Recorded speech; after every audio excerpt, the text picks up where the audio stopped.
I used to check my parents' bedroom at night to make sure that they were still there. Not because I was afraid of monsters, but because I was terrified that they had been raptured and I had been left behind. I wasn't alone in this fear. Sarah told me that she used to panic when her mom was late picking her up from school. What if the rapture happened and she was stuck there forever? Mike said that he'd get physically sick when no one answered the phone at home. His first thought was always, this is it. They're gone and I'm left. Jennifer confessed that she kept a rapture bag under her bed, snacks and a flashlight, just in case she got left behind and had to survive the tribulation alone. But what if I told you that the verses that created this fear were never about escaping this world at all? If you grew up in certain church circles, you know this fear intimately. That cold dread when you couldn't find your parents in the grocery store, that moment of panic when the house was too quiet, the sick feeling that maybe this time Jesus had come back and you hadn't made the cut. But here's what's going to shock you. The two Bible passages that created all of this fear, 1 Corinthians 15 and 1 Thessalonians 4, aren't about escaping the world at all. And what I'm about to show you isn't just going to change how you read those verses, it's going to lift a weight off your shoulders that you didn't even know you were carrying. Let me paint a picture. I'm 12 years old, sitting in a Sunday school classroom, and my teacher unrolls this massive prophecy chart. It's got arrows and boxes and dates mapping out all of history from creation to eternity. And right there in the middle is this event called the rapture. The teacher points to it and says, this could happen any second. And if you're not ready, well, she doesn't finish the sentence. She doesn't have to. We all know what happens to people who get left behind. Now, here's what nobody told me that day. That chart was based on an interpretation that's only 200 years old. That's right, for 1,800 years of Christian history, virtually no one read these Bible passages the way that we do today. The early church fathers never taught it. The reformers never preached it. For 18 centuries, Christians found comfort in these verses, not terror. So what changed? The rapture doctrine started with John Darby in the 1830s. It got popularized through the Schofield Bible and then exploded through things like the Left Behind books and movies. But if this is so obvious in the Bible, why did 1,800 years of Christians never teach it? That question really haunted me. Hey, if this content is bringing you peace, or if you've ever wondered what the Bible really says about hell, I'd love to give you a free resource. Click the link in the description and download my free ebook. It's called Deceived: How Bad Translations Turn God's Love into Hell. It will open your eyes and set your heart at ease. But here's the question that should keep you up at night. If this interpretation is so obvious from Scripture, how did 1,800 years of Christians miss it? What if they understood something that we've forgotten? What if the passages we turned into sources of fear were actually meant to bring the deepest comfort possible? So a few years ago, I went to a funeral that completely changed how I read these passages. It was for a young father who died in a car accident.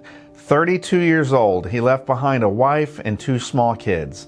And I'm sitting there at that funeral home watching this widow in the front row, and I realized something. This is the moment when all our theology becomes real. This is when abstract ideas about death and eternity become the difference between hope and despair. And suddenly I realized that these verses were never written for prophecy charts. They were written for nights exactly like this one. And that's exactly what Paul was dealing with when he wrote these letters. He wasn't writing prophecy charts. He wasn't trying to figure out the timing of future events. He was comforting broken-hearted people who were asking the most human question possible. Are our dead loved ones okay? Here's what nobody tells you about 1 Thessalonians 4. The Thessalonians weren't asking Paul, when will we escape the tribulation? They weren't asking for end times timelines or prophecy charts. They were asking, our family members have died. Does that mean they're missing out on what Christ accomplished? Are they somehow at a disadvantage compared to us who are still alive?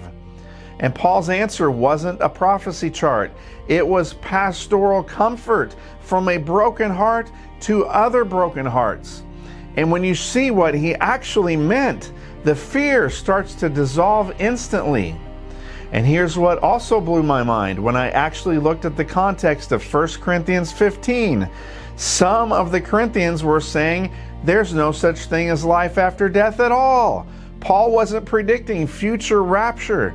He was addressing the doubt about whether or not there's even hope beyond the grave. And when Paul comforts the Thessalonians, he uses this phrase, then we who are alive and remain shall be caught up together with them in the clouds to meet the Lord in the air. For years I read that and pictured people floating up into the sky like something out of a sci-fi movie. But here's what changes everything. Paul's readers would have immediately recognized what he was describing. In the ancient world, when a king visited a city, the people didn't just wait inside the city walls. They went out to meet the approaching king, welcome him with celebration, and then escort him back into the city in triumph. It was called an empathesis, a welcoming procession. Paul isn't describing an evacuation. He's describing a coronation. Picture it like this. You're at the airport waiting for someone that you love to return from overseas. And when their plane lands, you don't stay in the waiting room. You go to the gate and meet them with tears and hugs, and then walk them back through the airport together. At least that's what we did before 9/11, right? You're not leaving the airport forever. You're participating in their homecoming. And then there's this verse in 1 Corinthians 15 that's been turned into rapture theology. Behold, I tell you a mystery. We shall not all sleep, but we shall all be changed in a moment, in the twinkling of an eye, at the last trumpet. Here's what nobody told me about this mystery. Paul isn't predicting a future event where people disappear. He's explaining how death works now that Christ has conquered it. Before Jesus, when someone died, they went to a place of waiting.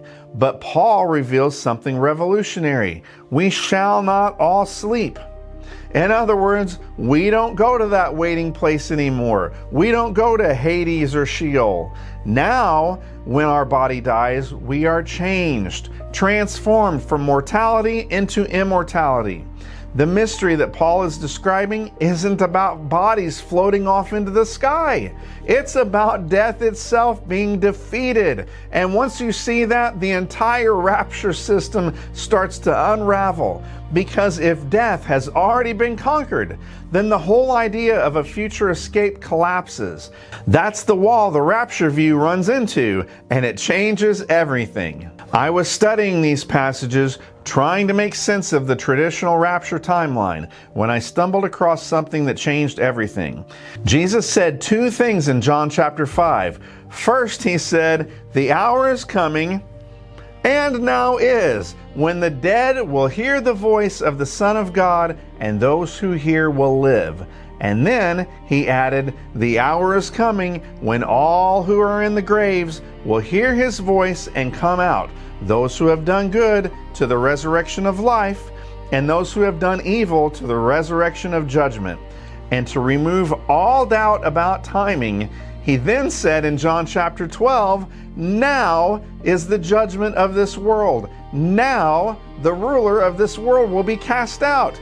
And when I am lifted up, I will draw all to myself." In other words, the turning point was his own hour, the cross and resurrection, not a far-off future. According to the rapture doctrine, here's the timeline. The rapture happens, then we get 7 years of tribulation, then Jesus returns for the final judgment.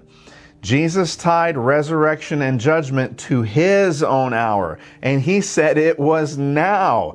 So here's the question that kept me up at night. If Jesus said both resurrection and judgment were about to happen 2,000 years ago, well then how can the rapture and judgment day still be in our future?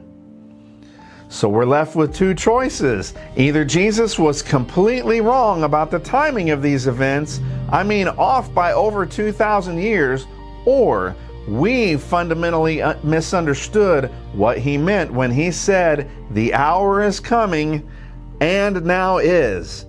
But what if he wasn't wrong at all? What if we were? I don't know about you, but I'm not comfortable with the idea that Jesus got his timing off by 2 millennia. What if Jesus knew exactly what he was talking about? What if the hour is coming and now is meant exactly what it sounded like? What if the great event, the resurrection, the judgment, the transformation that Paul wrote about wasn't delayed for thousands of years, but happened exactly when Jesus said that it would? And what if Paul wasn't writing about some future evacuation, but explaining what really happened at the cross and the resurrection? What if the mystery he revealed, we shall all be changed, wasn't about bodies disappearing in the future, but about humanity being transformed 2,000 years ago? Here's where we stand. The passages people used to defend the rapture were actually written to comfort grieving believers, not to scare them about the future. But Jesus also said that these great events would happen soon, and either he was wrong or we've missed what already happened. Next week, I'm going to show you what Jesus really meant when he said the hour is coming and now is, and it'll change everything you thought you knew about death, judgment, and salvation. And here's a hint. What if the greatest transformation in human history wasn't postponed to our future, but was accomplished in our past? If this lifted some of the weight that you've been carrying, share this video with someone else who needs that same freedom, because you don't have to be afraid anymore. That was never the gospel. And next week, I'll show you why.